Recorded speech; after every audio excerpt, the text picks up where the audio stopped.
Bismillahirrahmanirrahim. Assalamualaikum warahmatullahi wabarakatuh. Salam sejahtera dan salam hari Jumaat kepada seluruh warga CDL Hands-on Online Session.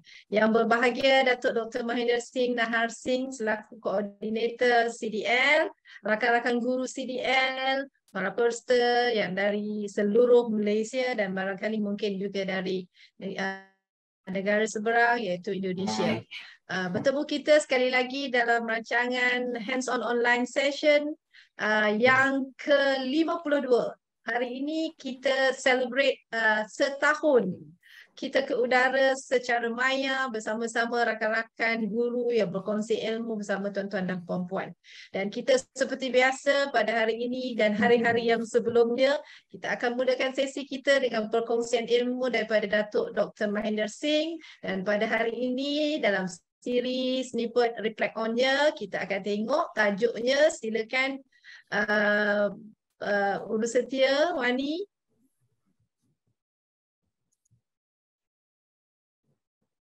Oh, suara saya terputus-putus dia.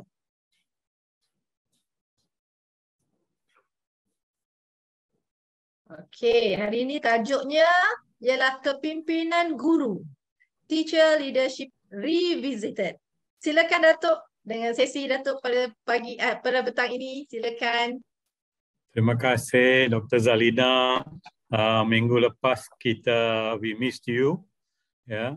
Ya, betul. Kita tahu, saya rasa para peserta kalau ada yang baru, Dr. Zalina sekarang ni adalah timbalan pengarah di Jabatan Pendidikan Wilayah Persekutuan Kuala Lumpur. So agaknya sibuk juga. So terima kasih kerana dapat bersama pada hari Jumaat hari ini. Tajuk kita pada hari ini, pada petang ni, ialah kepimpinan guru. Ya. Pertama sekali saya nak kemukakan hujah bahawa sememangnya ada leadership without title. Tak semestinya kita memegang satu jawatan hakiki dalam kepimpinan untuk nak mempamerkan kepimpinan atau ciri-ciri kepimpinan yang ada pada kita. Sebagai seorang guru, umpamanya semua yang buat pembentangan setiap hari Jumaat dalam hands-on session ni, sememangnya pemimpin. Semua pendengar yang ada bersama pada petang ni, sememangnya pemimpin.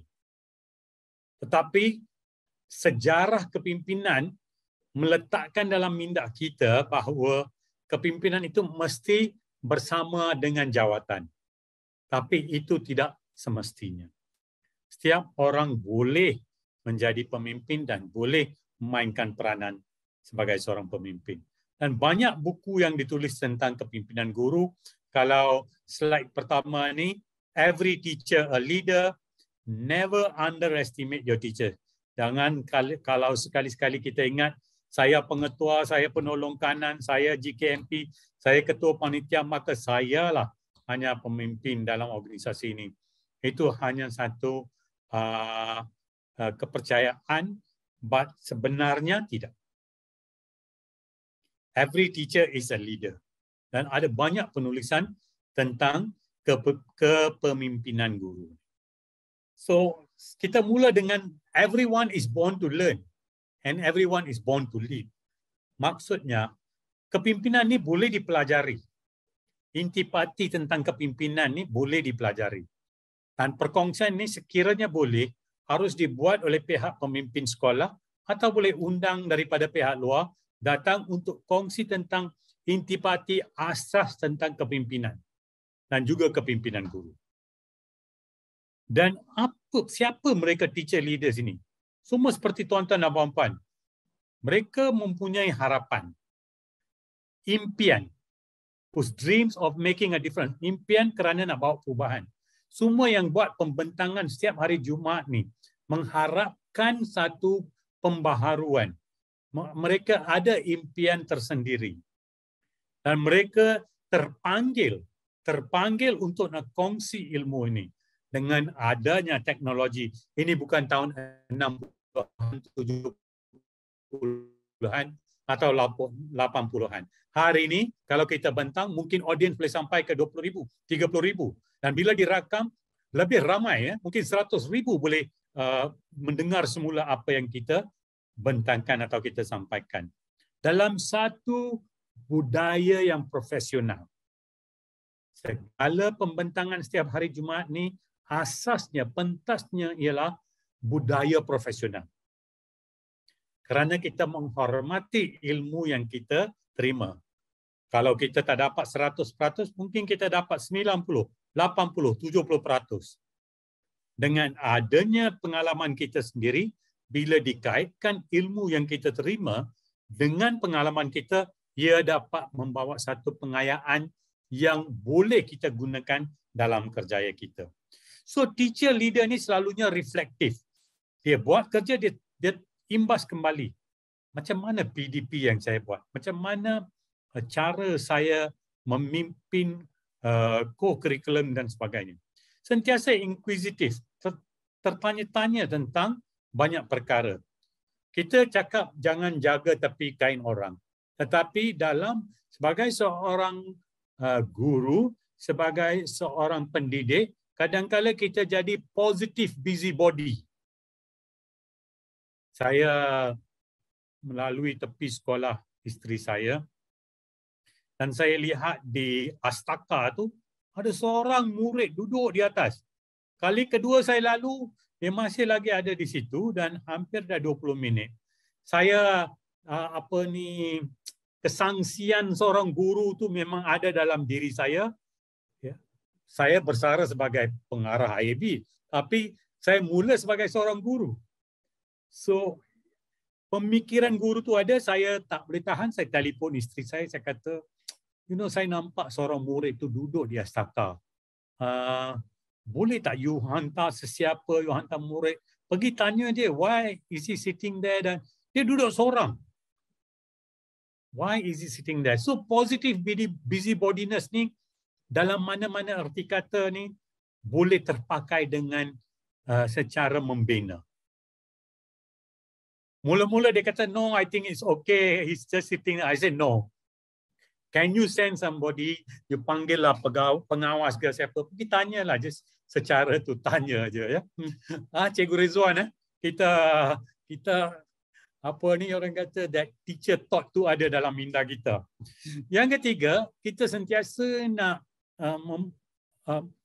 penambahbaikan dalam cara kita mengajar, the art and science of teaching. Ini teacher leader punya ciri-ciri yang sentiasa menonjol tu. Kita action oriented, sentiasa proaktif. Sebelum sesuatu berlaku baik, kita jadi proaktif, tertanya macam mana nak buat. Bukan reaktif, benda dah jadi lepas tu kita jadi tauke untuk menuding jari. Itu bukan teacher leader. Kita teacher leader ni, we try to solve problems together. Dan kalau apa jua tentang pembelajaran murid, kita ambil tanggungjawab. Kita ambil tanggungjawab. Tetapi kita terima juga hakikat, kalau seseorang murid itu tidak cenderung terhadap pembelajaran, apa isu dia? Mungkin ada faktor yang lain. So untuk ini saya selalu kaitkan dengan formula. Principal plus teachers plus parents atau stakeholders plus students. Ini dia punya persamaan, equation dia. Bila terlibat dalam kepimpinan, akan membawa high student outcomes atau high student performance. Ini memang persamaan.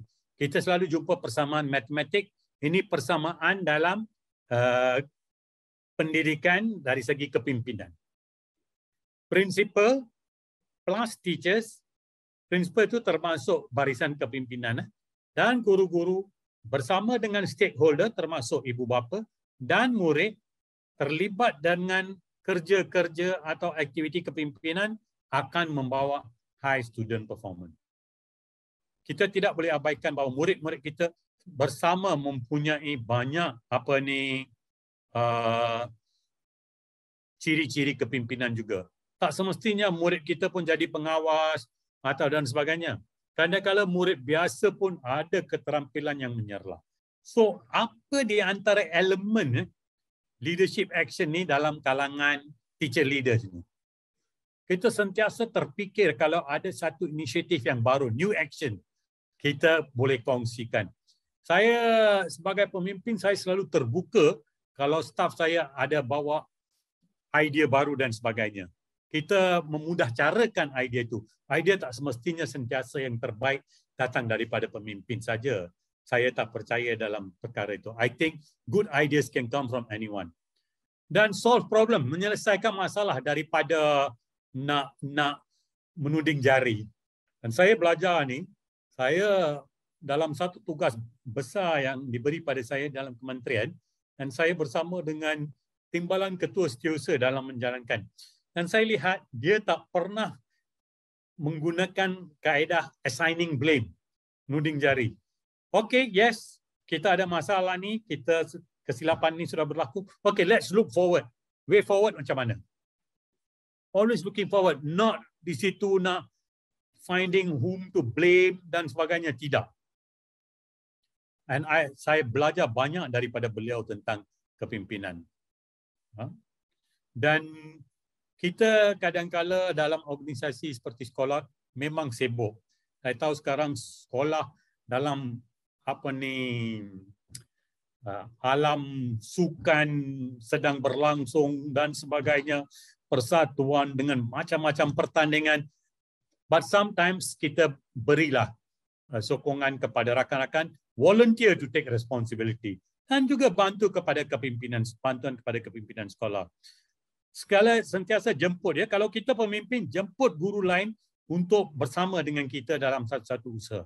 Dan jangan lupa dengar, listen to each other, dan kita boleh minta pertolongan. Saya jadi Profesor Madya selepas bersara tentang IT. Kadang-kadang saya panggil juga rakan pensyarah dari bilik lain kerana tak biasa menggunakan platform-platform. I think I'm never shy. Saya belajar dan dengan cepat kita boleh belajar. Dan bila kita gunakan, kita akan jadi arif tentang perkara itu. So, ask for assistance. Kalau kita buat kesilapan, admit to mistakes. Tak apa. Dan ini yang paling mahal lah bagi saya. Talk about education.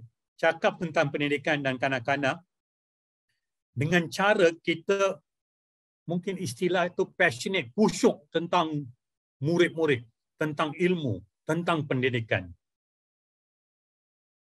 We cannot talk about children dengan negativity. Tahun 70-an boleh terima, tahun 60-an boleh terima. Kemudiannya no. We must talk positively. Dan dari pengalaman saya tahu murid yang nakal pun akhirnya saya jumpa berjaya juga. Berjaya juga. Maka falsafah pendidikan kebangsaan tercapai. So sentiasa menjadi more skillful, macam dalam hands-on session ni adalah untuk skill, untuk belajar. Melalui apa? Conversation, facilitation, asking inquiry questions, selalu bertanyakan, and also from teaching, daripada refleksi tentang PDP kita. Next one, please. Why we talk about teacher list? Kerana 400,000 guru, lebih daripada 400,000 guru di Malaysia. We are the largest. Lebih banyak daripada tentera pun. Dan most constant group. Kita adalah profesional dalam erti kata kita sendiri. Tapi ada masanya guru mengambil langkah ke belakang untuk ke arah kepimpinan. Bagi saya, jangan buat begitu. Tuan-tuan dan puan-puan mempunyai ciri-ciri. Everyone can learn, everyone can lead. Kita perlukan talent pool yang berbakat, yang besar. Kalau wujud sebuah sekolah, ada 10 orang yang boleh jadi pemimpin sekolah itu. Pengetua sekolah itu. Tak mungkin ada sebuah sekolah dan hanya 2 orang saja yang ada kelayakan dan ingin nak jadi pemimpin sekolah. Untuk itu kita sentiasa perlukan CPD, Continuous Professional Development. Kerana Continuous Professional Development akan melatih kita untuk menangani cabaran baru dan perubahan. Dan tuan-tuan dan puan-puan semua berjaya dengan baiknya menangani cabaran pandemik ini. Dalam dunia VUCA ni, tuan-tuan dan puan-puan telah berjaya. Dan ingat, dalam satu siri penyampaian saya kata tentang branding. Setiap guru ada brand dia sendiri. Ada jenama dia sendiri. Kalau pengalaman saya selalu percaya saya ada jenama saya sendiri. Yang apa saya lihat, kalau saya lihat satu negatif, saya tahu saya akan elakkan benda itu. That's not me. I'm not going to do that. Kita nampak orang lain buat, tapi itu tidak menjadi branding kita. We must have our own brand. Your own brand. Tentang menepati masa dan sebagainya. Tentang pakaian. We do not have your own brand. Our last slide. Banyak buku saya kata tentang teacher leadership. Kalau ada peluang, baca. Hari ini saya pergi jumpa pensyarah saya tahun 78 dan 79 kerana saya nak minta buku ini daripada beliau, tuan-tuan dan puan-puan. Saya tak pasti anda boleh lihat. Tajuk bukunya ialah Kirby College, A Heritage. Apa Kirby College? Pada tahun 50-an, Malaysia hantar guru untuk dilatih di England. Di dua tempat, Kirby dan Brinsford. So saya nak sejarah itu, saya telefon dia pensyarah saya pada tahun 78-79 di Maktab Perguruan dan dia kata dia ada naskah yang lebih dan saya pergi ambil. Umur dia sekarang 85, 84 dan masih lagi banyak membaca. So, saya pergi ambil buku tentang Kirby College, nak tahu sejarah.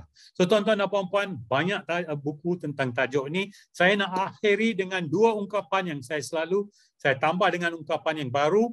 If a child can't learn the way we teach, maybe we should teach the way they learn.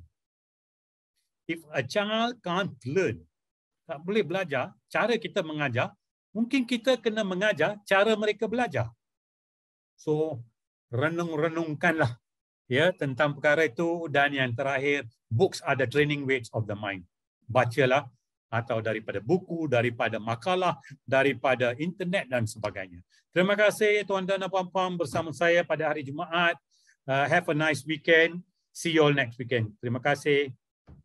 Okey, terima kasih diucapkan kepada Datuk Dr. Mahendra Singh Nahar Singh atas perkongsian yang begitu memberi semangatlah kepada kita semua. Jadi terlebih dahulu saya mohon maaf sebab saya akan menggantikan Dr. Zalina pada petang ini kerana Dr. Zalina terlibat dengan mesyuarat di jabatan. Jadi saya akan meneruskan tugas moderator pada petang ni. Jadi saya tertarik dengan formula yang Datuk Dr. share tadi, iaitu principal plus teacher plus parents and plus student, yang mana formula ni memang sangat-sangat kita perlukan supaya kejayaan dapat kita kecapi untuk anak-anak didik kita. Jadi sangat mengujakan perkongsian yang telah dikongsikan oleh Datuk Doktor sebentar tadi. Terima kasih diucapkan. Jadi untuk sesi pada petang ini kita akan teruskan dengan sesi perkongsian ilmu siri yang ke-52, CDL Hands-on Online Session. Okay, jadi terlebih dahulu seperti biasa, seperti biasa kita akan lihat objektif kita untuk CDL ini. Yang pertama ialah lebih kepada kita nak berkongsi ilmu dan kemahiran seperti yang disebut oleh Datuk Doktor sebentar tadi. Jadi kita nak belajar skill-skill yang baru yang mungkin kita pun belum lagi explore dan sebagainya. Jadi yang kedua juga objektif kita dalam CDL ini adalah untuk membangunkan kompetensi guru. Yang ketiga untuk meningkatkan keupayaan. Dan yang keempat, kita juga ingin membina jalinan dan jaringan yang berterusan. Jadi hadirin hadirat sekalian, jadi seperti biasa sebenarnya peserta perlu mendaftar sebagai pelanggan ataupun ahli CDL. Dan pendaftaran ini adalah percuma. Jadi kalau tuan-tuan dan puan-puan mungkin yang belum mendaftar lagi, boleh terus pergi ke website kita iaitu connectingdots.my. Di sana kita boleh daftarkan diri sebagai ahli secara percuma. Kemudian peserta akan mendapat jemputan melalui email yang disertakan semasa mendaftar. Dan untuk makluman hadirin hadirat sekalian, sesi CDL ini, sesi perkongsian ini akan berlangsung pada setiap hari Jumaat pada masa yang sama, iaitu pada pukul 3 petang sehingga 4:30 petang. Okay, jadi perkongsian ini juga adalah secara hands-on, di mana kita tak nak belajar teori sahaja, sebaiknya kita terus praktikalkan supaya ilmu ataupun skill yang kita dapat tu kita dapat praktikkan pula kepada anak-anak didik kita. Dan di akhir sesi nanti, sijil akan disediakan dan minta para peserta semua untuk mengisi pautan yang akan diberikan pada akhir sesi nanti. Okay, dan saya suka untuk meng-highlightkan hashtag kita, iaitu Cikgu Bantu Cikgu. Jadi hadirin hadirat sekalian, pada hari ini kita sangat bertuah kerana kita dapat menjemput seorang lagi pakar CDL. Okey, boleh next slide untuk saya perkenalkan seorang lagi fasilitator yang hebat pada sesi petang ini, yang mana beliau akan berkongsikan berkaitan dengan aplikasi Microsoft OneNote sebagai transit untuk pentaksiran murid. Okey, jadi panel pada petang ini adalah Puan Anis Sakinah binti Ahmad. Okey, boleh next slide. Seterusnya. Okey, saya nak perkenalkan pada hadirin hadirat sekalian, Puan Anis Sakinah binti Ahmad ni merupakan seorang pensyarah di IPG Kampus Tuanku Bainun, Bukit Bertajam, Pulau Pinang. Dan pendidikan beliau adalah ijazah sarjana muda perguruan pendidikan prasekolah dari IPG Perlis, dan juga melanjutkan pelajaran beliau lagi dalam ijazah sarjana sastra pendidikan awal kanak-kanak di University Sains Malaysia. Sangat hebat sebenarnya tuan-tuan dan puan-puan. Jadi tanpa melengahkan masa, saya mempersilakan Puan Anis Sakinah binti Ahmad untuk menyampaikan perkongsian beliau untuk petang ini. Dipersilakan. Bismillahirrahmanirrahim. Assalamualaikum warahmatullahi wabarakatuh dan selamat petang.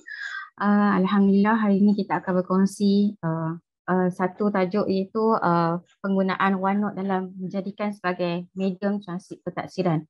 Okey, cikgu-cikgu, selamat datang ke sesi saya, sesi yang ke-52. Okey, persediaan sebelum bermula sesi, cikgu boleh sediakan lebih dari satu peranti untuk menonton dan juga untuk membuat aktiviti secara hands-on.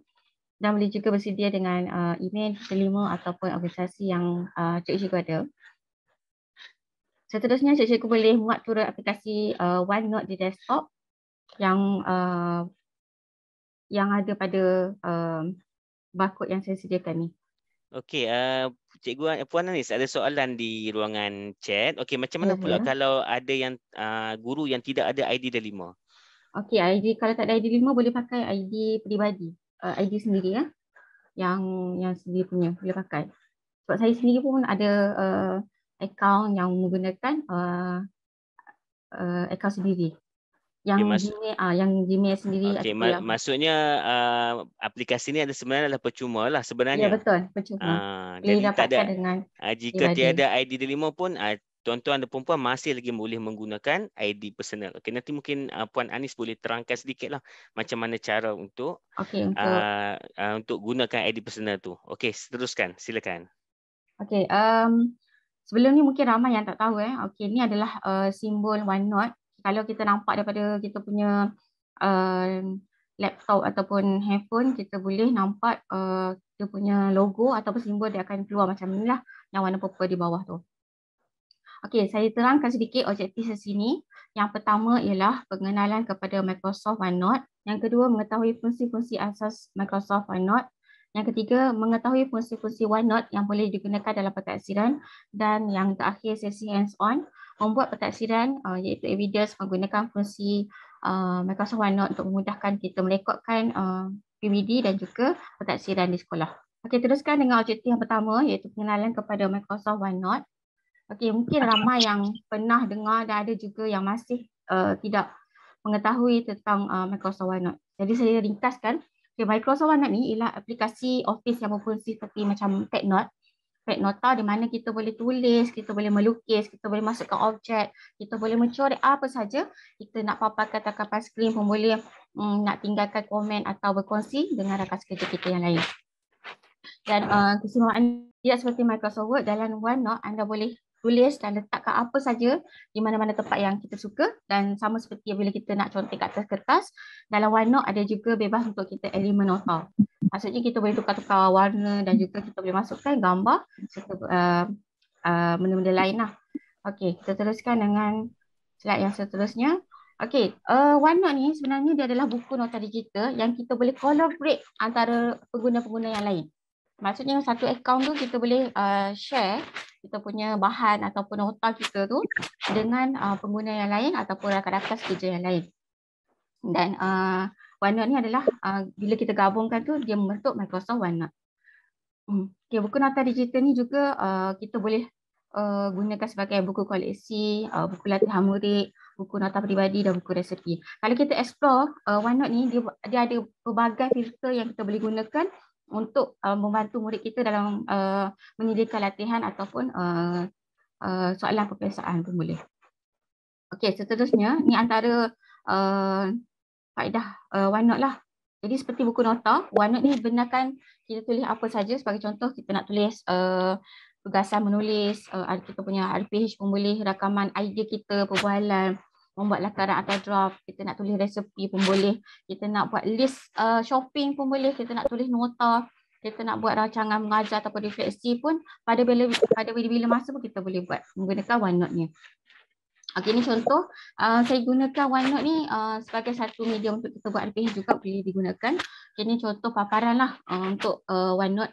Okey, kalau kita tengok pada contoh paparan ni, kita boleh masukkan semua maklumat yang diperlukan dalam buku ataupun file RPH, kita terus masukkan copy ke dalam kita punya notebook kita, ke OneNote kita, dan kita tambah je lah ikut mingguan tu.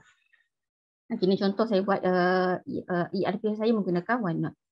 Okey, apakah kelebihan OneNote ni? Daripada banyak perisian untuk kita buat nota ni, jadi OneNote ni adalah satu perisian yang agak lengkap dan dia mempunyai beberapa kelebihan seperti kita boleh sepadukan atau integrate dengan Microsoft Office yang lain. Contoh kita nak masukkan Word, PowerPoint, Excel dan Outlook ke dalam OneNote.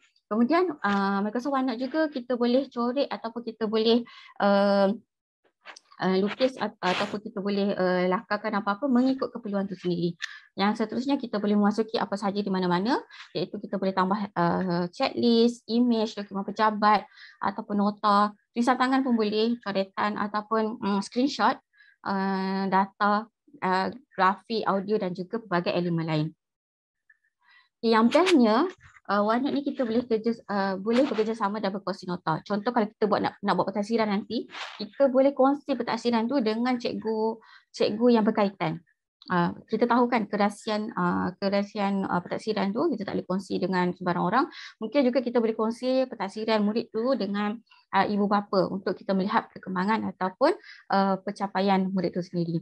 Jadi dokumen OneNote ni boleh dikongsi dengan rakan sekerja atau rakan melalui menu kongsi yang disediakan dan boleh bekerjasama dengan rakan sekerja dan melekatkan nota atau catatan bersama-sama. Jadi nanti saya akan tunjukkan kat mana bahagian yang kita boleh share tu nanti. Okey, cikgu ada soalan? Okey, kalau rasa saya laju sangat, boleh tulis kat ruangan chat, nanti moderator akan maklumkan kepada saya ya. Okey, jelas suara? Okey, setakat ni jelas. Okey, saya teruskan dengan beberapa versi-versi aplikasi OneNote. Okey, ni adalah kronologi simbol OneNote. Kita tengok daripada tahun 2003, 2007, 2010, 2013 hingga 2016. Dan sekarang kita ada OneNote 2019, OneNote Office 365 dengan OneNote for Windows 10. Okey, untuk sesi hari ini, saya mencadangkan cikgu guna OneNote for Windows 10. Sebab OneNote Office 365 ni dia lebih kompleks dan dia lebih kurang, bukan saya kata tak friendly, tapi Windows 10 lebih friendly dan senang untuk digunakan oleh novice lah. Pasal kita lebih mudah untuk kita gunakan tapi kalau bagi yang pakar dan yang lebih suka spesifik, boleh gunakan Office 365. Boleh explore lah untuk gunakan OneNote Office. Okey, seterusnya kita teruskan lagi dengan ni antara interface lah OneNote Office yang offline punya. Okey, kita nampak kan dia macam lebih bukan complicated, cuma dia lebih banyak fitur-fitur yang ada dalam 365 ni. Okey, yang ni interface OneNote for Windows 10. Okay, kalau kita tengok yang Windows 10 ni dia lebih simple dan lebih senang untuk digunakan. Okey, macam yang moderator beritahu tadi, maklumkan saya akan tunjukkan bagaimana nak access OneNote. Okey, OneNote ni kita just kita boleh Google, type, download, ataupun kita boleh gunakan saya punya barcode tadi tu, kita muat turun dari support Microsoft tu sendiri. Jangan ambil daripada link lain dan pastikan kita ambil yang bahagian download OneNote tu. Sebab yang ni adalah memang kita tahu dah Windows OneNote for Windows 10. Ini antara paparan muka semasa kita log masuk. Bila kita dah tekan download tu, bila dah kita nak open, kita nak sign up, sign in, so kita akan nampak dia akan keluar macam ni. Kita masukkan email, password dan juga kita akan dapat sign in lah ke dalam OneNote kita tu. Okey, ni antara bila kita buka je, bila kita download OneNote tu, dia akan keluar macam ni. Dia akan keluar ni masa saya screenshot ni, masa kita tengah dalam proses untuk download lah notebook. Saya buat daripada awal bagaimana proses untuk download notebook ni. Okey, setakat ni ada masalah tak? Macam mana kita nak access OneNote tu? Mungkin sebab ada dalam laptop masing-masing yang belum ada Okay, OneNote ni ada seorang cikgu kita yang dia tak boleh nak download. Okey, jadi kalau tak boleh download macam mana, Puan Anis? Kalau tak boleh download, kena pastikan kita punya Microsoft mungkin ID ataupun email yang digunakan tu. Okey, boleh saya bagi suggestion tak? Okey, kalau contohnya cikgu-cikgu tak boleh download, misalnya tak boleh download, okey, untuk sesi petang ni cikgu-cikgu boleh terus akses www.office.com. Okay, saya ulang lagi sekali, www.office.com. Okay, di situ cikgu-cikgu boleh daftarkan akaun secara percuma menggunakan ID personal, Gmail ke, Yahoo ke. Okay, jadi bila dah daftar tu nanti dalam tu dia akan ada aplikasi Office dan cikgu-cikgu boleh gunakan OneNote dalam tu. Version dia lebih kurang sama dengan version yang di desktop ni lah. Jadi kalau tak boleh nak download tak apa, sebab kita pun sedia maklum lah. Bila download ni dia akan ambil masa yang lama lah, sambil online nak dengar session dengan Puan Anis, sambil nak download kan mungkin ada masalah. Jadi siapa-siapa yang tak boleh terus guna www.office.com dan daftar akaun lah. Guna ID personal. Okey, itu yang saya boleh suggestkan. Okey, saya serahkan kembali kepada Puan Anis. Okey, terima kasih Cikgu Rizwan. Okey, boleh juga gunakan Microsoft Store. Kalau nak download, kalau tak ada ni lah, kita ada App Store tu, boleh try download terus kepada desktop. Tu boleh cuba juga cara tu pun boleh. Okey, ni antara paparan lah yang ni sebagai contoh yang dibuat. Kita akan nampak macam ni lah kalau bila kita dah masukkan bahan elemen pentaksiran kita nanti. Okey, yang kedua, objektif yang kedua, kita nak tahu fungsi-fungsi asas Microsoft OneNote. Okay, ni kalau telah ada dalam Windows 10, bahagian tadi boleh download dari Microsoft Store macam yang saya maklumkan tadi. Okay, ni antara paparan yang akan ada. Okay, kita boleh nampak tab menu tu, ada Home, Insert, Draw, View, Help and Class Notebook. Okay, yang gambar buku tu, itu ada navigation. Nanti kalau kita klik tu, yang tu lah kita nak tambah bahagian kita nak tambah add page, add session dan juga add notebook. Okay, kita teruskan dengan senarai kita nanti saya masa hands-on tu saya akan ajarkan macam mana kita nak tambah buku nota baru ataupun kita nak tengok senarai buku nota yang kita telah ada tu. Ini menu home, dia lebih pada formatting, kita nak tukar font, bullet and numbering dan juga tag atau heading atau kita boleh tengok pada detail yang ada pada OneNote tu. Okay, ini ada menu insert. Cikgu boleh tengoklah dia punya menu insert tu, kita boleh masukkan table. Kalau table ni pun dah kira menarik sebab kita boleh masukkan banyaklah, kita boleh buat table sendiri pun boleh, masukkan file tu PDF lah, print out pictures, online video, link. Kita boleh masukkan link, audio, meeting details, simbol, equation, maps, stickers, researcher or forms. Ini antara yang boleh kita tengok lah kalau dekat menu insert tu. Kalau menu draw pun sama juga. Ni ada beberapa ni lah menu draw. Untuk menu view pun sama. New Windows, Immersive Reader, Zoom Tools, Page Width, Page Color, Blue Lines, Delete Notes and also ada translate. Kalau kita boleh highlight kan perkataan yang kita nak tu, kita boleh translatekan daripada perkataan yang kita nak lah. check accessibility and also replay. Untuk yang bahagian view ni, kalau immersive reader ni kita memang boleh juga guna sebagai satu alat untuk membuat pentadsiran. Nanti saya akan lanjutkan lagi lah dalam slide yang seterusnya. Okay, ini menu class notebook. Dia ada distribute page, distribute new session, copy to content library, and also review student work and also class notebook tools. Okay, yang saya bagi tahu tadi kan untuk kita share atau kongsi dengan cikgu-cikgu ataupun ibu apa, kita boleh tekan butang share tu, kita akan kongsikan link tu dengan rakan-rakan yang lain. Jadi pastikanlah akaun Fosin tu, akaun kita, save status tu online, kita punya open feed, kita akan tengok kalau kita nak print pun boleh. Kalau kita kata kita nak masukkan file jenis yang suka hard copy, kita punya pentadsiran tu kita boleh juga print terus masuk dalam file kita. Okey, saya teruskan lagi dengan objektif saya yang ketiga, iaitu kita nak tahu fungsi-fungsi OneNote yang mana yang kita boleh gunakan dalam pentadsiran. Okey, kenapa saya sebenarnya highlightkan OneNote ni dalam pentadsiran sebenarnya? Kenapa tak guna benda lain? Sebenarnya banyak sangat medium yang kita boleh gunakan dalam nak buat pentadsiran. Cuma bila kita explore ataupun kita terokai cara-cara ataupun metod yang lebih mudah untuk kita gunakan sebagai transkrip pentadsiran. Bila kita buat pentadsiran, kita nak rekodkan pentadsiran. Okay, contohnya kalau prasekolah dia ada IPPK, dan sekolah rendah atau sekolah menengah ada PPD. Jadi kita perlukan satu dokumen sokongan. Maksudnya kita perlukan, tak boleh kita teruskan judge budak ni, murid ni tak boleh kuasai kemahiran ni. Ataupun kita terus letakkan dia di bank yang mana. Jadi transkrip pentadsiran ni adalah sebagai satu dokumen sokongan yang kuat untuk kita bantu kita untuk membuat pentadsiran itu sendiri.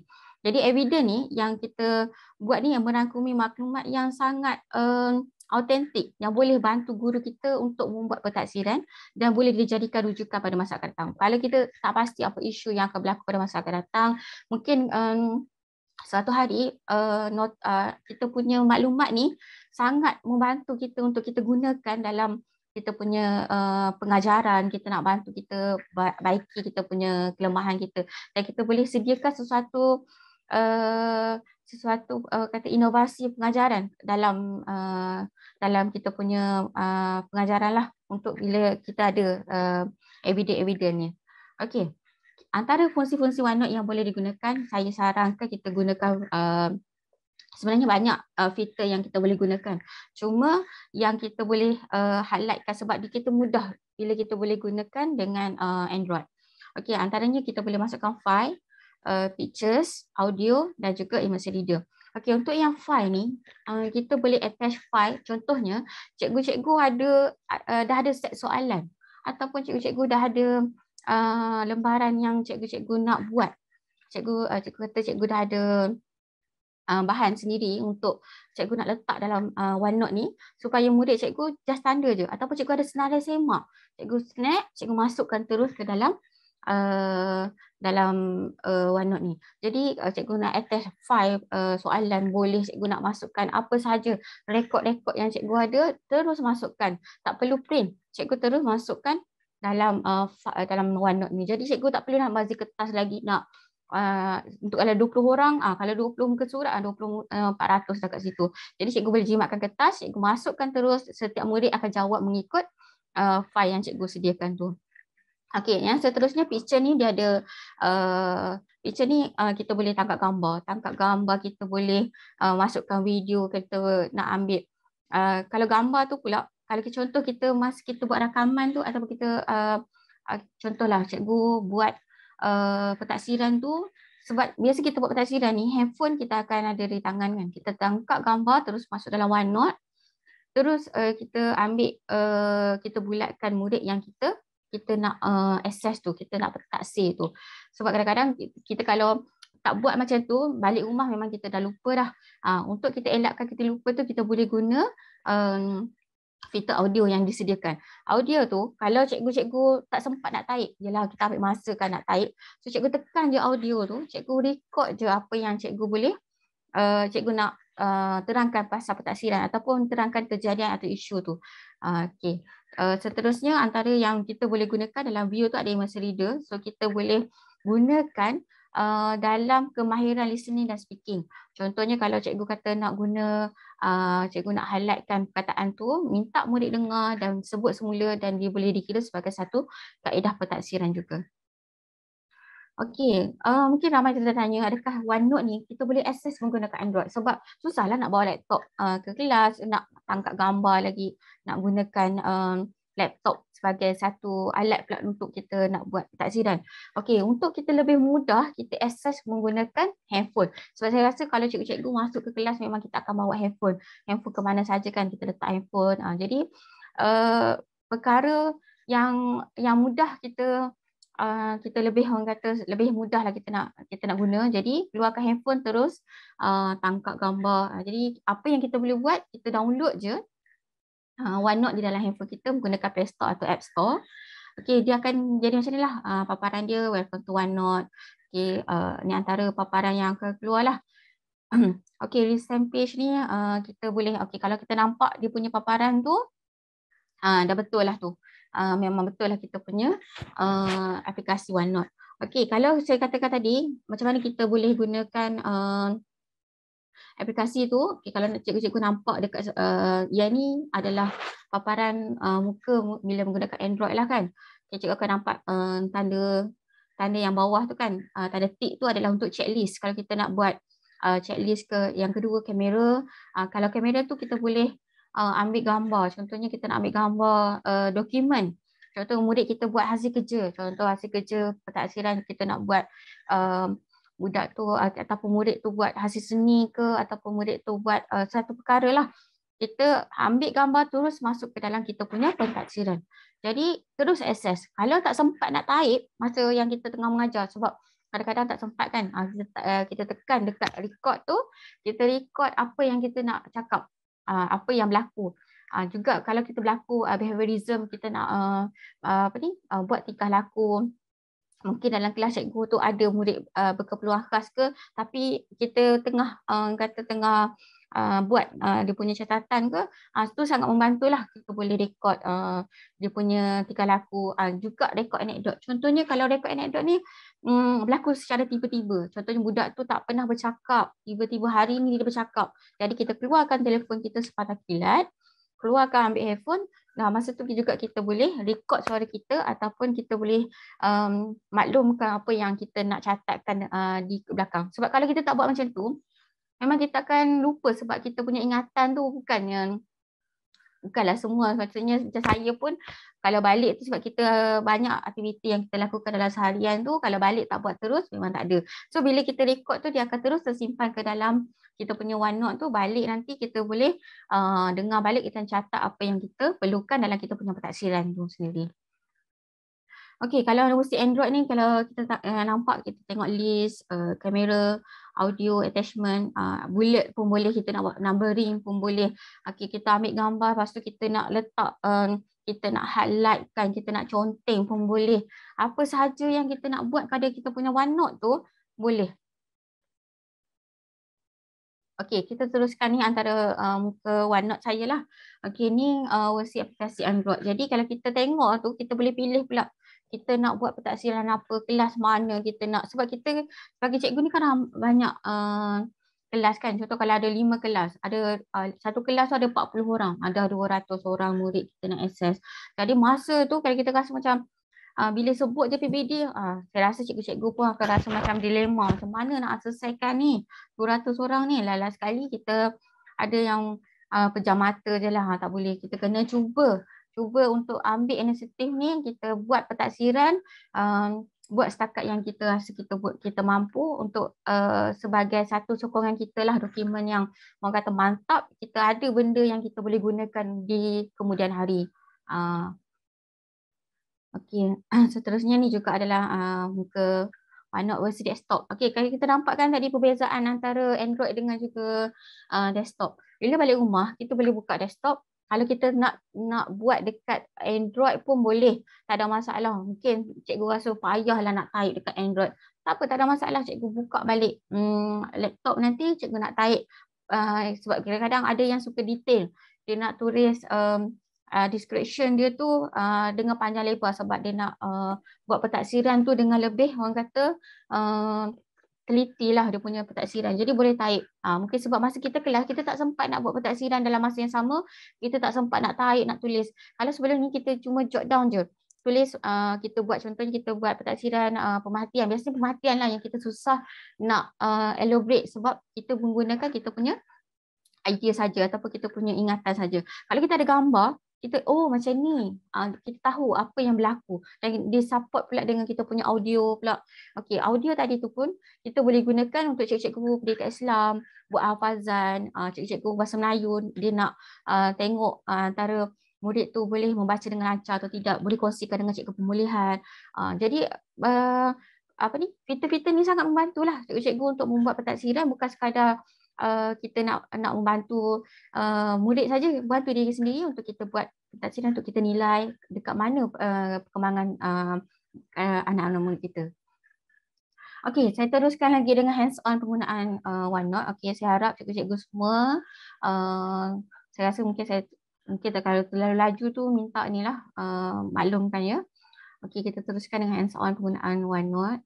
Okey, baik. Sementara kita nak tunggu untuk sesi hands on ni, saya harap cikgu-cikgu atau para peserta semua boleh bersedialah dengan peranti lain. Sebaik-baiknya kita boleh sama-sama ikutlah daripada first step sampailah step yang terakhir, supaya step-step ni nanti tuan-tuan dan puan-puan boleh gunakan balik. Jadi kalau kita tak praktik memang kita tak ingat. Jadi kalau kita buat hands on tu, insya-Allah kita akan sama-sama ingatlah. Okey, jadi bolehkah Puan Anis boleh teruskan? Terima kasih Cikgu Rizwan. Okey, baiklah, kita sambung semula dengan dekat saya punya desktop saya dah download siap-siap. Okey, pastikan kalau cikgu-cikgu perasan saya punya OneNote ni ada dua kan. OneNote for Windows 10 dan juga OneNote. Okey. Kita tengok, kita ambil sekejap. Puan Anis tak nampak paparan di desktop, hanya nampak paparan slide saja. Boleh sharekan skrin semula. Okey, sekejap ya. Okey, baik. nampak. Okey, boleh nampak.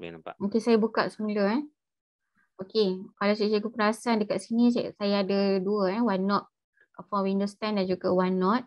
Okey, OneNote yang bawah ni adalah untuk 65, dan yang bawah yang atas ni adalah untuk Windows 10.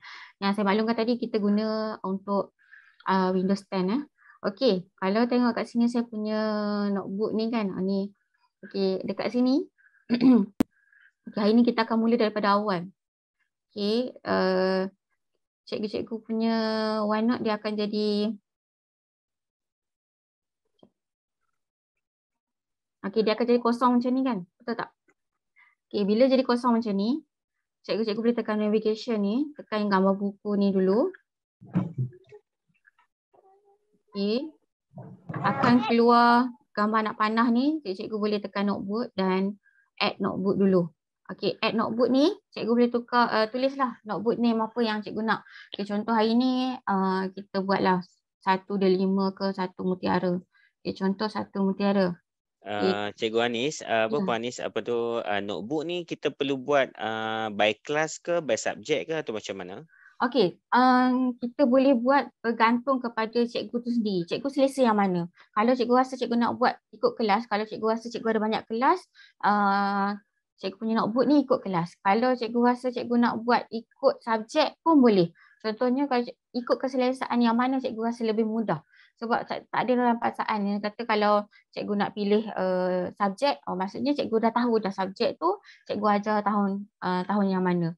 Okey, kalau kata ada 5 kelas, cikgu letaklah notebook ni 5 kelas. Kalau kata ada 3 kelas cikgu ajar, letak 3 kelas. Okey, new section ni cikgu add lah. Okey, contoh add section ni, cikgu nak buat section yang pertama, cikgu kata cikgu nak buat ikut subjek. Untuk kelas 1 mutiara, cikgu ajar 2 subjek contoh. Cikgu nak buat bahasa Melayu, bahasa Inggeris. Okey, section yang kedua ni, cikgu buat matematik lah contoh. Okey, kalau cikgu nak tambah add section kat bawah ni, cikgu boleh tambah lah. Kalau cikgu ada 4 subjek, cikgu tambah 4 subjek lah. Okey, dekat untitled page ni, cikgu klik je. Okey, untitled page ni, dia terpulang pada cikgu juga. Sebab cikgu punya nota kan. kalau macam saya lebih suka masa saya nak access tu baru saya tulis. Contohnya sebab kadang-kadang masa kita nak access kita tak tahu siapa yang kita nak access. Tapi kalau cikgu jenis yang sistematik, cikgu rasa saya nak masukkan siap-siap nama saya, nama murid saya 40 orang dalam ni. Pun boleh, tak ada masalah cikgu. Cikgu kata cikgu nak masukkan sini 40 orang murid. Jadi 40 orang dekat dalam app page cikgu ni. Okey, contoh saya letak Adam. Okey, cikgu letak Adam. Lepas tu app page lagi kat bawah ni Ali contohnya. Okey, bawah ni Rosnah. Okey. Jadi okey, contoh hari ni cikgu apa nama? Cikgu taksir Adam. Okey. Kalau cikgu macam saya maklumkan tadi, cikgu boleh insert apa yang cikgu nak insert. Contoh cikgu kata cikgu nak insert file panitia ke file latihan ke apa yang cikgu nak, cikgu boleh terus masukkan ke dalam cikgu punya nota ni. Ataupun cikgu kata cikgu nak masukkan gambar. Okey, gambar daripada file cikgu ke, okey, from file ke ataupun cikgu nak ambil kamera. Macam saya kata tadi yang handphone tu kan. Okey, contoh bila kita dah tekan kamera ni, kita terus masukkan dalam kita punya nota tu. Jadi kita akan akses berdasarkan gambar tu lah. Okey, audio pun sama juga. Cikgu boleh masukkan audio, cikgu boleh cakap, boleh sembang apa saja, cikgu letak je. Ceritalah, okey, contohnya Adam hari ni berkelakuan baik, Adam menunjukkan tingkah laku positif ke, cikgu kata nak Adam ni dapat menguruskan diri ke, ataupun apa saja yang cikgu nak terangkan, cikgu boleh terangkan. Jadi lepas cikgu cakap tu, cikgu stop, okay, kita boleh dengar balik kita punya recording kita tu. Okey, teruskan dengan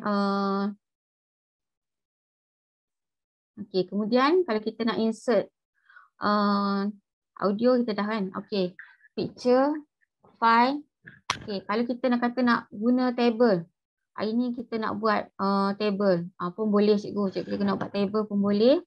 Dalam OneNote ni dia banyak fitur yang kita boleh gunakan. Okey, setakat ni ada ni tak? Ada masalah tak nak buat tu? Okey, kalau tak ada masalah, okey, kita boleh. Kalau cikgu kata nak draw ataupun kita nak minta murid kita draw pun boleh, tak ada masalah. Kita nak guna shape pun boleh.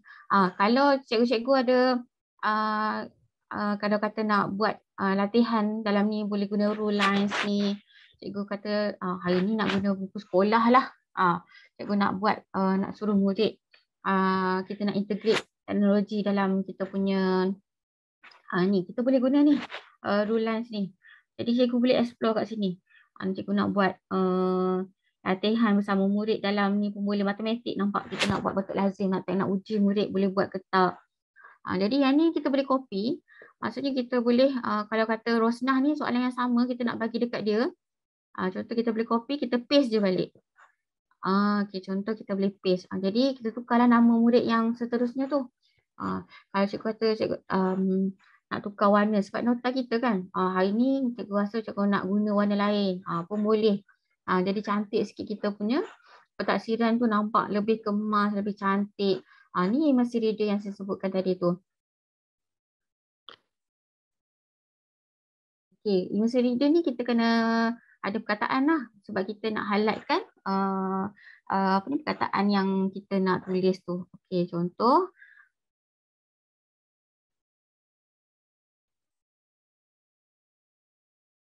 my house. Okey, so kita highlightkan dia, kita boleh guna immersive reader. So dia akan sebutkan untuk kita lah. Okay, dapat tak? Itu contoh lah untuk immersive reader kita boleh gunakan untuk bahasa Inggeris, kita boleh guna untuk listening and speaking lah. Okay. Untuk filter ni, kalau kata handphone, sebab yang ni kalau yang Android kan dia lebih terhad dia punya filter kan. So kita boleh guna pictures, audio dengan juga file. So yang tiga ni boleh terus masukkan, nanti kita terus tulis description yang kita nak tulis tu. Okey, setakat ni ada soalan tak nak tanya? Okey, kalau kata cikgu tak berminat nak tulis nama kat sini, cikgu kata nak tukar, nak tulis ikut subjek, ataupun cikgu rasa cikgu nak tulis ikut rekod. Cikgu nak susun dekat kelas ni atau subjek ni cikgu nak tulis rekod berterusan ataupun rekod persiapan masa, cikgu nak asing siap-siap. Persiapan masa cikgu nak buat lain, persiapan peristiwa cikgu nak buat lain, anekdot nak buat lain. Tak ada masalah cikgu. Cikgu boleh buat macam-macam bentuk cikgu nak buat ikut kreativiti. Maksudnya saya bagi contoh ni, kalau kata ikut kelas tu, satu murid. Macam kalau bahasa Melayu ni, kalau kata cikgu nak copy, maksudnya murid yang sama kan. Untuk yang kelas 1 mutiara ni, cikgu terus masukkan dalam kelas 1 mutiara tu. Dia akan tolong cikgu copy lah. Dia akan bantu kita copy nama kita tu. Jadi tukarlah pada subjek yang kita ajar tu. Kalau kelas yang sama, subjek yang berbeza. Senang kan kat sini. Kita tak payah nak salin banyak kali nama ataupun kita nak buat. Sebab dia akan jadi samalah nama yang kita buat tadi tu.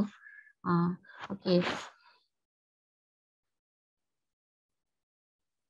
Jadi kalau kata masa yang kita buat tu, kita nak catat guna dekat handphone tu, kita nak tulis ataupun kita nak bulat ke, kita nak circle ke pun boleh, tak ada masalah cikgu-cikgu.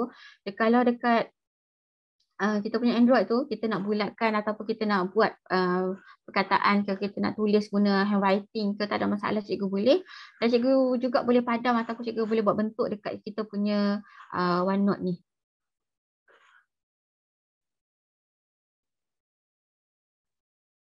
Okey, sekarang ni ada soalan tak nak tanya? Sebab OneNote ni senang. Memang kita boleh gunakan. Okey, kalau kata cikgu tak mau guna untuk pentaksiran, sebenarnya cikgu boleh guna untuk hal-hal lain. Okey, tapi saya tekankan kat sini sebab pentaksiran tu, sebab kita boleh simpan dia sebagai satu transit yang sangat orang kata original lah. Sebabnya bukan kita boleh buat-buat kan gambar, suara kita, suara murid tu sendiri, ataupun kita nak rekod dia punya hafazan. Kita kata ataupun cikgu nak dengar dia speaking ke apa ke, kita boleh sebagai terus kita tak perlu simpan dalam phone kita. Kalau kita simpan dalam phone kadang-kadang berat lah kita punya audio ni ataupun kita punya video, kita terus masukkan ke dalam kita punya OneNote.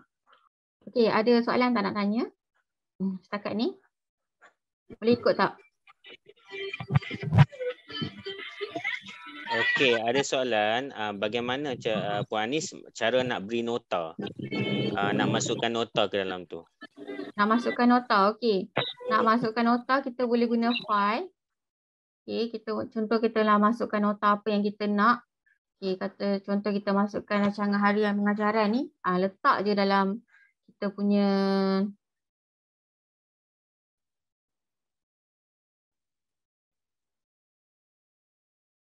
kita akan jadi macam ni lah. Inserting print out ni.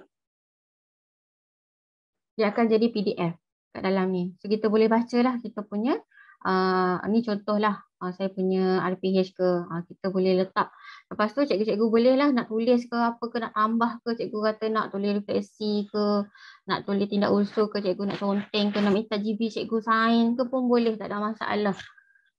Kalau kita ada tiba-tiba ada pelawak datang nak tengok pentaksiran, tunjuk je, buka cikgu punya handphone, ni saya buat macam ni macam ni. Ni antara contoh lah. Kita boleh kalau kita buat contoh. Kalau kata nota pun sama juga. Cikgu nak masukkan nota pun boleh. Soalan set ujian pun boleh, tak ada masalah. Okey, ada soalan lagi. Ya. Dia tanya kalau guna font Arabik macam mana dalam OneNote ni? Kalau Arabik saya rasa saya tak pasti sebab saya tak pernah guna. Mungkin cikgu-cikgu boleh cuba masukkan. Mungkin Cikgu Rizwan ada pengalaman untuk font Arabik? Saya pun tak pernah cuba sebenarnya Arabik ni. Cuma kalau tak silap saya lah, apa yang saya faham, kalau Windows yang ustazah gunakan tu memang dah support tulisan Arabik, sepatutnya dalam OneNote ni pun boleh gunakan tulisan Arabik juga. Sebab dia berkaitan dengan setting di Windows lah. Jadi kita boleh tukarkan language keyboard tu pada setting di Windows tu, kemudian kita boleh type. Okay, itu satu cara. Satu cara lagi mungkin boleh gunakan fungsi draw untuk tulis Arabik tu menggunakan digital ink. Dia macam kita lukis lah sebenarnya. Tapi kita gunakan sebagai fungsi draw tu untuk ni lah, digital ink terus atas OneNote kita tu. Jadi dua cara lah nak gunakan Arabic. Kalau yang saya tahu macam itulah. Okay, harap menjawab soalan. Ustazah Sanisa ada soalan yang tanya tadi. Okey, contohnya kalau cikgu-cikgu ada Arabic tu, cikgu boleh tukar dulu kepada PDF. Jadi bila masuk ni dia tak ada masalah untuk baca cikgu-cikgu punya form tu. Jadi bila kita tukar PDF, dia akan kekal pada PDF. Jadi terus masuk, kita terus buka kepada bentuk Arabic tu. Mungkin cikgu nak baca lisan ke ataupun nak suruh murid baca perkataan insak ke apa ke berdasarkan gambar tu. Jadi cikgu boleh masukkan terus, cikgu record audio. Terus masuk ke dalam cikgu punya OneNote. Okey. Ini contoh saya punya ni lah. Okay, ini antara kalau kita masukkan rekod berterusan. Ini contoh gambar ke kita masukkan kan. Cikgu boleh ni bulatkan kata kita nak access yang gambar tu je. Contoh kalau banyak-banyak kelas ke kita nak tulis contohnya Ali bin Abu, kita nak buat teknik silang pangkah. Kita boleh ringkasan je dulu sebab saya punya audio ni yang akan terangkan masa kelas tu. Sebab biasanya kalau kita buat masa kelas, kita tak boleh nak sambil mengajar tu kan, kita dengan murid-murid kita tak sempat nak type. Sebab nampak macam kita main phone terlalu lama kan kalau kita type description tu. Jadi cikgu boleh tekan je bahagian audio tu, cikgu record dulu apa yang cikgu nak cakap lah. Sebab kalau cikgu jangan risau untuk hari dengan tarikh tu memang dah ada dah siap. Tu kelebihan dia. Kita tak perlu nak ingat dah pukul berapa buat pentadbiran tadi. Kalau kita biasa buat pentadbiran, kita perlukan tarikh tu kan. Masa ni lah masa keemasan untuk tengok balik kita punya pentadbiran tu. Sebab dia dah ada dah, nampak contoh saya buat Selasa ni sebagai contoh lah saya buat kan. Selasa 16 Ogos 2022 pukul berapa saya buat. Itu memang ada kelebihan lah kalau kata buat pagi, dia akan keluar dah masa tepat pula tu. Bukan kata kita reka-reka ataupun kita ni. Kalau contohlah kita ambil gambar anak murid kita berkelakuan tidak baik ataupun kelakuan baik pun boleh. Kelakuan baik kita nak tunjuk dekat ibu apa ataupun jadi satu kita nak key in dalam SSDM kan yang display murid tu pun boleh, tak ada masalah. Jadi nampak OneNote ni kita boleh bukan kata sekadar kita nak buat pentadbiran je, banyak kita boleh gunakan sebagai medium untuk kita bantu diri kita, tingkatkan diri kita dalam pengajaran dan pelajaran. Okey.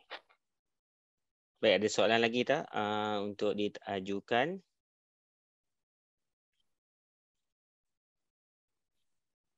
Okey, kalau tak ada, boleh tak saya nak minta izin dengan panel kita hari ini untuk saya demo sikit bagaimana nak masukkan menggunakan handphone. Boleh. Okey, sebab tadi Puan Anis tunjukkan menggunakan OneNote di desktop kan? Okey, jadi sekejap saya nak minta izin untuk share screen sekejap.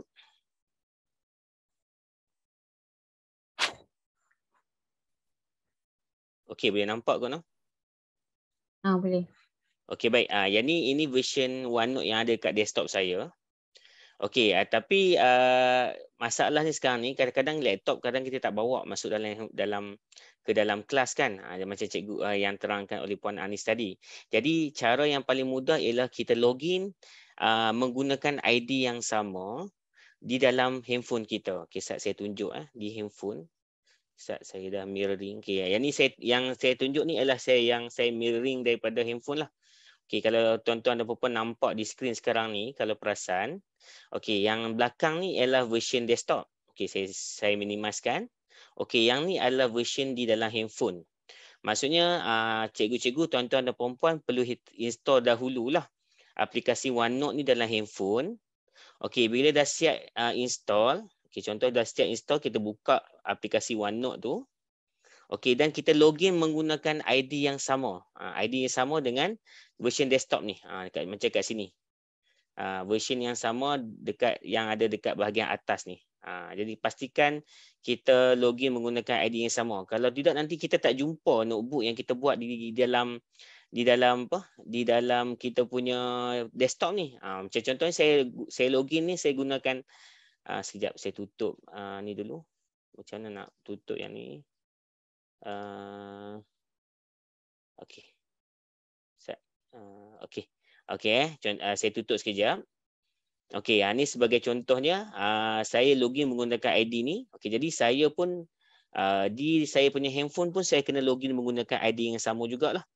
Saya tak boleh guna ID lain. Kalau saya guna ID lain memang tak boleh buka lah kita punya tu tadi. Okey, jadi saya login menggunakan ID yang sama. Okey, sebagai contohnya sekejap. Ni banyak ID ni susah juga kan. Okey, saya masukkan ID saya. Okey, saya sign in.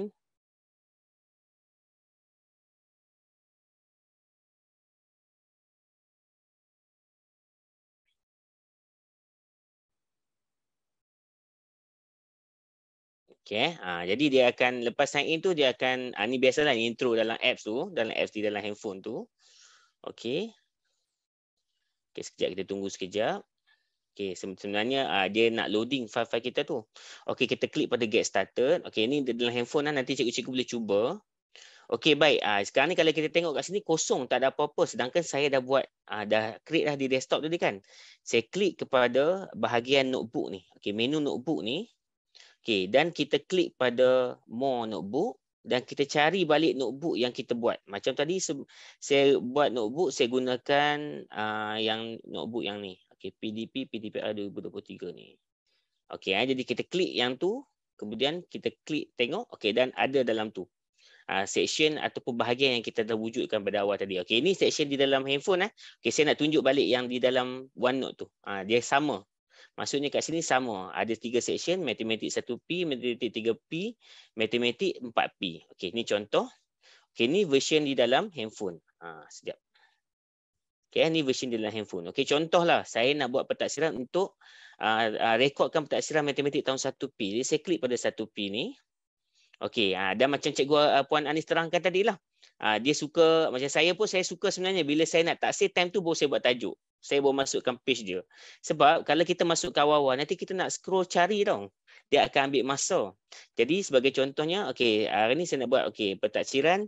Hari ni tajuk saya cadangkan cikgu nak senang, cikgu cari, cikgu letak tajuk yang senang, cikgu nak cari balik. Contoh, okey, saya bagi contoh. Contoh, hari ni 19 bulan 8, 2022. Okey, saya nak buat pentaksiran untuk tajuk nombor contohnya. Okey, tajuk nombor. Okey, dan saya masukkan tarikh dan tajuk. Kemudian saya enter.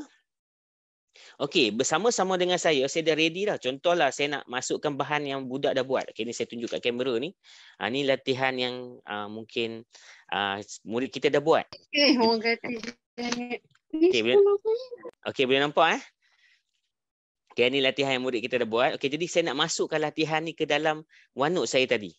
Supaya jadi evidence kepada kita punya pentaksiran kita. Okey, yang ni. Okey, kemudian kita teruskan. Okey, di sini, di dalam handset kita tadi ni, kita dah ada cursor kat sini.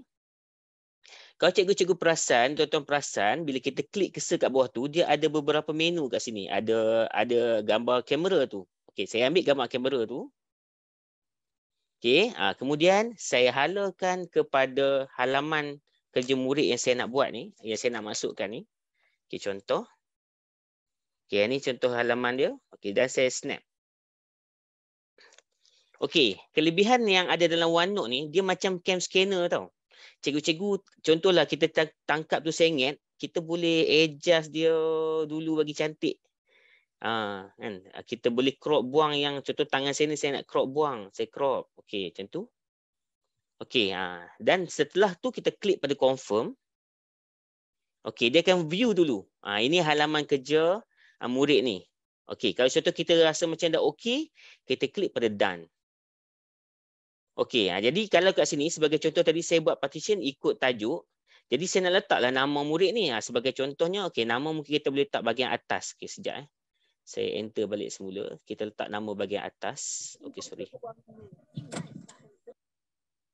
Okey, saya enter balik. Okey, Okey, tak apalah, tak boleh saya tak bawa. Okey, contoh nama murid ni Ahmad Syahmi, contoh. Okey, ni Ahmad Syahmi. Okey, dan yang kita snap ni tadi, bukan setakat kita boleh snap saja, kita boleh semak dalam ni terus. Kalau cikgu nak semak dalam buku siap-siap, boleh sebenarnya semak siap-siap. Tapi andai kata tak sempat nak semak, kita nak jadikan evidence, kita boleh semak terus kat sini. Okey, contoh yang ni betul, yang ni betul, yang ni betul. Okey, contoh kan, 36, 38, 40, 43. Ni salah. 43. Okey, ni contoh. Okey, 68, 70, 72, 74. Okey, kita semak. Kita boleh semak hasil kerja murid kita di sini juga. Tapi ini saya tunjuk pakai jari lah pasal tu tulisan jadi tak kemas. Kalau cikgu ada stylus pen lagi cantik. Cikgu gunakan stylus pen, cikgu tanda je. Jadi bila kita tanda tu kita boleh tengok kat situlah. Inilah evidence murid kita jawab. 50, okey yang ni, okey yang ni kita tandakan. Okey, contoh dah tanda. Okey, contoh bila lepas kita tanda kita nak bagi TP kat dia. Cikgu boleh terus tulis kat situ. Okay, sebagai contohnya, okey murid ni dah capai TP 2 contoh. Contoh lembaran kerja ni TP 2. So kita boleh grade kan, kita boleh tanda dan kita boleh ni kan bagi TP terus kat situ. Dan inilah yang Puan Anis bentangkan tadi, kita nak buat bina evidence di dalam kita punya OneNote. Okey, bila cikgu dah selesai tu, okey cikgu nak tengok betul tak benda ni dia akan sync ke dalam OneNote yang desktop. Kita boleh buka yang version desktop ni. Okay, sekejap saya refresh sekejap. Okay, cikgu boleh nampak okay, saya zoom dekat desktop ni, nampak yang saya masukkan dalam handphone tadi dia akan automatic sync terus masuk ke dalam desktop. Jadi cikgu boleh buka di desktop, cikgu boleh buka di handphone. Maksudnya maklumat tu sentiasa synchronize. Apa yang cikgu update di desktop akan update dalam handphone. Apa yang cikgu update dalam handphone akan update dalam desktop. Jadi bukti evidence cikgu tu cikgu boleh simpan sebagai evidence PBD. Okey, ini yang saya nak sharekan lah untuk sesi petang ni. Sorry pada Puan ni saya ambil masa sedikit. Okey, tak ada masalah. Okey, soalan untuk menu dalam handphone memang limited. Memang dia akan sediakan yang taskbar tu je lah, yang ada audio, ada picture, whiteboard, semua tu kita boleh nampak dekat bawah tu je. Yang bahagian Cikgu Rizwan buka balik yang okey, menu yang dalam handphone tu. Okey, contoh. Okey, apa yang kita boleh masukkan? Okey, masukkan ni bahagian ada list tu. Yang di bawah tu. Cikgu Rizwan tekan gambar yang pertama tu, yang petak yang tu. pertama, ya. Yang petak ni dia macam senang semak lah. Kita nak buat list. Kita nak buat list. Okey, contoh. Okey, ini senang semak. Okey, yang kedua ialah okey, saya enter sekejap. Okey, yang kedua ialah gambar. Gambar yang saya ambil gambar macam tadi itulah. Gambar yang kita boleh masukkan daripada kita punya latihan yang murid kita jawab tu lah. Kita ambil gambar. Okey. Lagi Puan Anis? Okey, yang mana? Cikgu Rizwan tekan yang gambar kamera. Okey, ada satu lagi menu yang kita boleh kalau nak ambil untuk whiteboard. Menu kat mana? Okey, saya tekan kamera ni. Saya tekan kamera. Yang bawah. Bahagian bawah Cikgu Rizwan. Nampak tak? Okey, whiteboard. Okey, dia ada banyak lagi menu lain lah yang kita boleh pilih. Whiteboard. Okey, ni whiteboard. Okey, whiteboard dan yang itulah. Okey, whiteboard dan business card. Jadi kita boleh guna jugalah menu-menu tu kalau kita nak ambil. Dia akan lebih sharp lah kalau untuk whiteboard dia akan lebih jelas nampak. Kalau dokumen ni untuk dokumen bercetak lah. Kalau foto tu untuk gambar. Whiteboard ni contoh cikgu nak snap gambar budak buat aktiviti tu di dalam whiteboard di dalam kelas. Contohnya. Dia akan lebih jelas lah. Dia akan lebih jelas. Okey, betul-betul. Okey, menu lain Cikgu Rizwan. Okey, seterusnya yang rakaman tadi tu kita boleh masukkan. Yang ketiga ni. Okey, sekejap. Okey, yang ketiga ni yang rakaman ni lah yang ketiga yang saya bulatkan ni. Betul lah? Betul. Okey, rakaman. Okey, yang seterusnya rakaman ni kita boleh gunakan rakaman apa tu Puan Anis? Rakaman suara kita lah. Kita boleh masukkan suara kita kalau kita nak rakam hafazan ke, kita nak rakam murid kita bercakap ke, ataupun kalau kita nak buat ujian lisan pun boleh, tak ada masalah untuk ni. Okey, kalau perasan kat sini, kalau perasan dia ada dua pilihan satu adalah dictation. Okey, dictation ni kalau perasan saya tengah cakap ni dia keluar. Okey, jadi macam contohnya kita tak nak type, kita boleh gunakan lah. Tapi kita kena setting dahulu language dia lah. Sebab language spoken dia kat sini English. Kita tukarkan, ada tak Malay saya tengok. Okey, Malay belum ada lagi kot. M tak ada lagi. Malay belum ada saya tengok sekali lagi. Okey, Malay tak ada lagi lah. Arabic ada. Jadi cikgu-cikgu boleh cubalah. Tapi kalau kalau contoh dictate ni kita boleh menjimatkan masa lah. Terutama untuk cikgu English lah. Cikgu boleh you can comment, okey contoh okay, you can comment there. Okay, dia akan typekan untuk kita. Kalau bahasa Inggeris lah, tepat lah. Kalau bahasa Melayu memang dia tak dapat detect lagi buat masa ni. Okey, yang ni dictate. Yang kedua ni ialah recording. Macam yang Puan Anis terangkan tadi lah. Kita nak buat rakaman suara atau sebagai contohnya macam Puan Anis kata tadi, hafazan. Untuk menikah Islam, lisan dan sebagainya. Boleh gunakan. Jadi kita boleh record dan simpan kat sini. Sebagai bukti. Okey, seterusnya. Okey, seterusnya yang gambar klip tadi tu, menu yang klip tu, okay, kita nak masukkan file lah. Apa file yang sesuai yang kita nak masukkan dalam kita punya OneNote ni. Okey. Yang seterusnya kita punya bullet, kalau kata nak buat type apa-apa, kita boleh guna bullet lah juga. Untuk note kita, yang seterusnya numbering. Lepas tu? Okey, yang seterusnya kita yang tu adjust lah, kita punya bold ke, kita nak italic ke, underline ke. Dan yang terakhir ni apa? Di mana? Yang hujung sekali ni adalah link. Link. Kita masukkan link YouTube ke apa ke, kita boleh masukkan. Jadi dia akan link lah dengan apa yang kita letakkan dalam kita punya nota tu. Okey, baik. Okey. Okay, ada soalan rakaman tu untuk rakam audio sahaja ya? Ya. Rakaman untuk audio sahaja. Setakat inilah.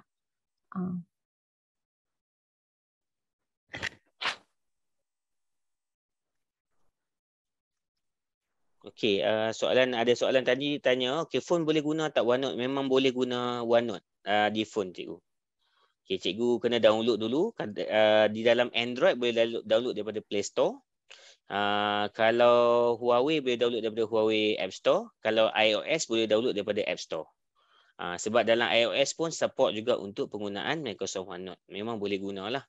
Kalau cikgu ada iPad pun boleh. iPad pun boleh install dalam tu. Jadi cikgu login pakai ID yang sama.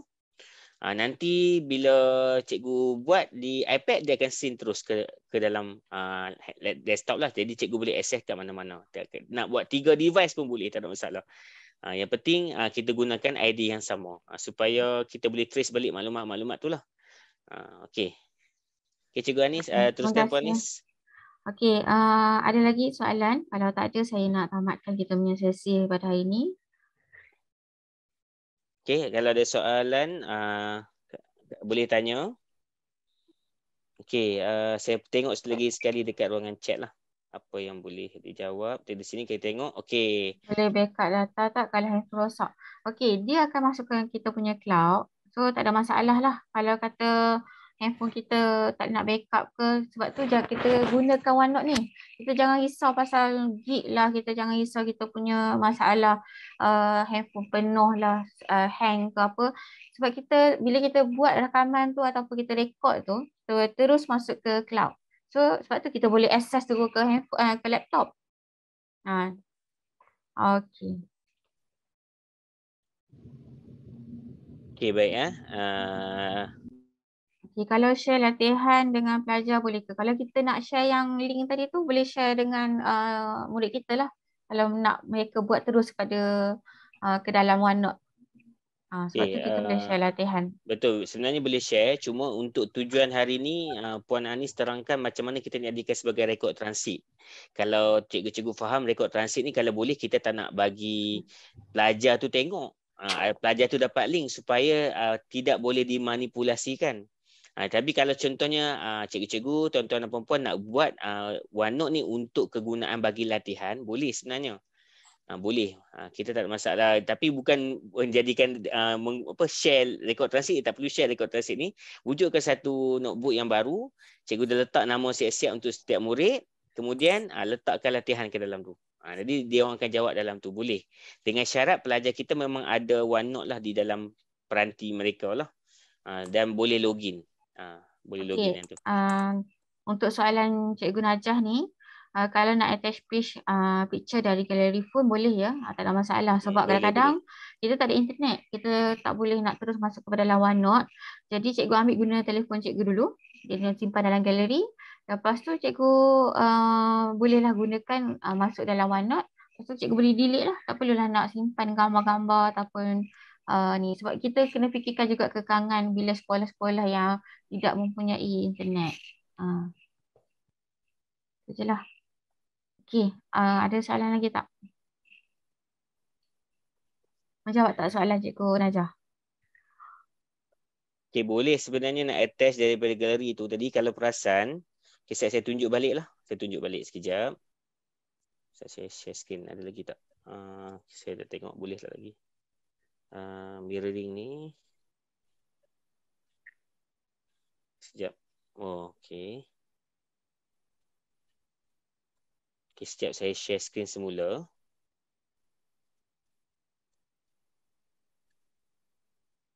Okay, baik. Jadi, saya buka balik dari OneNote. Dalam handphone. Saya buka balik notebook tadi. Okay, saya buka balik page yang saya nak tadi. Okay, contoh. Okay, saya enter. Okay, contoh saya nak masukkan gambar. Dia sama dia menu dia. Kalau contoh cikgu nak masukkan gambar, memang gambar dia kamera lah. Cuma beza dia kat sini ialah cikgu snap ataupun cikgu pilih daripada galeri. Kalau cikgu nak pilih daripada galeri, cikgu klik pada galeri ni, dia akan naik lah. Dia akan naik semua semua gambar yang ada dalam galeri. Okey, contohlah cikgu nak masukkan yang ni. Okey, cikgu masukkan ni, contohlah latihan. Okey, klik. So dia akan masuk lah. Dia akan masuk ke dalam tu. Okey, dia proses dia sama, cuma beza dia ialah kita pilih, semasa kita pilih tu, kita pilih pada button kecil gambar kat sini ataupun kita boleh scroll kat sini gambar yang ada dalam galeri. Tak jadi masalah lah. Macam tu. Dia proses dia sama, dia akan gunakan menu yang ni lah, menu gambar kamera tu. Itu sebenarnya. Okay, harap menjawab persoalan cikgu. Okey, baik. Jadi kalau tak ada soalan, okey, jadi saya nak ucapkan terima kasih kepada Puan Anis atas perkongsian ilmu daripada beliau kepada kita lah. Saya pun pada petang ni ada banyak juga benda yang saya belajar. Sebab bila kita gunakan pentaksiran, kadang-kadang setiap orang guna cara dia tak sama. Tapi bila kita share, ada perkara-perkara baru yang kita dapat daripada perkongsian macam ni. Okey, baik. Jadi terima kasih saya ucapkan. Okey, jadi sebentar lagi kita Rustia akan letakkan link kehadiran sesi kita pada petang ini. Jadi boleh isi link tersebut dan pastikan isi link kehadiran tu kerana pihak Rustia akan menghantar sijil daripada pautan yang cikgu-cikgu isikan. Jadi semasa isikan pautan tu, cikgu-cikgu pastikan nama cikgu ejaan yang betul supaya tak ralat keluar di dalam sijil tu nanti. Okey, nak minta Rustia untuk postkan, sharekan link kehadiran. Okey, terima kasih Rustia. Okey, baik. Jadi pada petang ni juga saya ingin maklumkan kepada tuan-tuan dan puan-puan berkaitan dengan program kita pada minggu depan, sesi CDL kita pada minggu depan. Okey, nak minta Rustia untuk sharekan slide untuk poster untuk minggu depan. Okey, baik, terima kasih. Okey, jadi pada minggu depan kita akan bersama dalam sesi hands-on online siri ke-53 dengan tajuk pembugaran kemahiran berfikir aras tinggi dalam kalangan guru, menggunakan kaedah praktikal menggunakan teknik digital dan konvensional yang akan disampaikan oleh seorang lagi fasilitator hebat kita daripada CDI, iaitu Cikgu Amira Nabila Binti Razali. Jadi pada tarikh yang sama, iaitu Jumaat 3 hingga 4:30 petang. Okay, jadi saya harap pada para peserta pada minggu ini boleh mengisi kehadiran, pendaftaran, pautan pendaftaran untuk sesi ini supaya tuan-tuan dan puan-puan akan terus mendapat invitation ataupun jemputan untuk sesi pada minggu depan. Paparan link dia adalah seperti yang tertera di skrin sekarang, iaitu t.ly/6L7P. Saya ulang sekali lagi, t.ly/6L7P. Okey, baik. Link tersebut, masuk dalam link tersebut dan daftarkan untuk sesi yang akan datang. Okey, di sini juga saya ingin mempromosikan program CDL Sabah. Okay, kita sangat bertuah dan berbangga kerana di negeri Sabah telah menyahut cabaran untuk mewujudkan program Connecting Learning ini di bawah negeri Sabah. Jadi untuk program ni akan bermula siri 1, CDL Online Learning ni akan bermula siri 1 di Sabah dengan tajuk Ask It Right, Trigger the Young Minds yang akan diadakan pada hari Khamis ini, 25 hari bulan 8 2022 pada pukul 2 hingga 3:30 petang. Okay, jadi para guru, para peserta yang berminat untuk mendaftar, okay, boleh pergi kepada link tersebut iaitu t.ly/1NBC. Okay, saya ulang, t.ly/1NBC.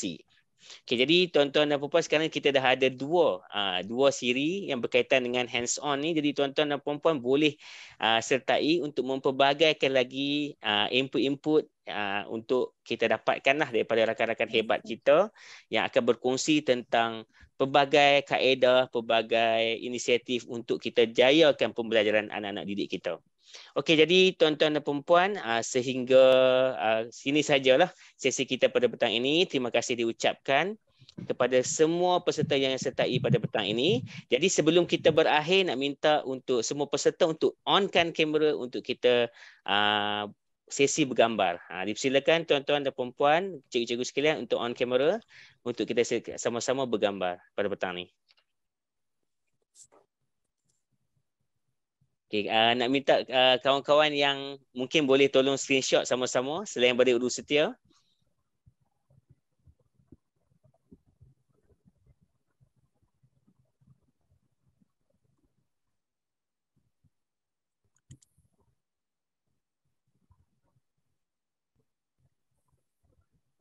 Okay, kita tunggu sekejap rakan-rakan lain yang masih lagi belum onkan kamera. Kita ada 239 orang peserta petang ni. Alhamdulillah. Ramai peserta yang turut serta pada petang ni. Okay, sambil-sambil tu jangan terlupa rakan-rakan sekalian untuk isi pendaftaran. Itu sangat penting sebab borang pendaftaran ni nanti akan pihak usaha akan hantar e-cert sijil kepada tuan-tuan dan perempuan sebagai penghargaan menyertai program kita pada petang ni. Okey, ada lagi rakan-rakan yang masih lagi belum onkan kamera? Kita tengok ada rakan-rakan yang sambil memandu pun dapat sertai pada petang ni.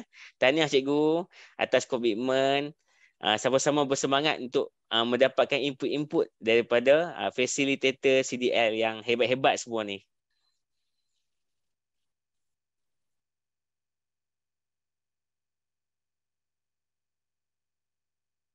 Okey, ada lagi yang nak onkan kamera sebelum kita ambil gambar? Okey, minta tolong rakan Uru Setia untuk ambilkan gambar dan mungkin ada fasilitator yang boleh bantu sama untuk ambilkan gambar dan share nanti dalam grup.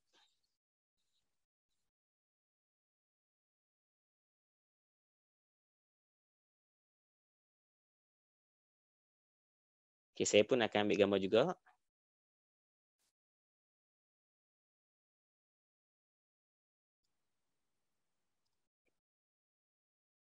Okey, baik. Dah ke? Cikgu Emily tolong ambilkan gambar ke Cikgu Emily? Ya, saya dah ambil gambar. Okey, dah ambil. Okey, baik. Terima kasih Cikgu Emily. Okey, baik. Jadi sekian saja perkongsian kita pada petang ni. Jadi saya harap kita dapat berjumpa lagi pada minggu depan pada siri yang ke-53 dengan tajuk yang telah dinyatakan. Sekian saja untuk minggu ni. Wabillahi taufiq wa hidayah. Wassalamualaikum warahmatullahi wabarakatuh. Terima kasih semua.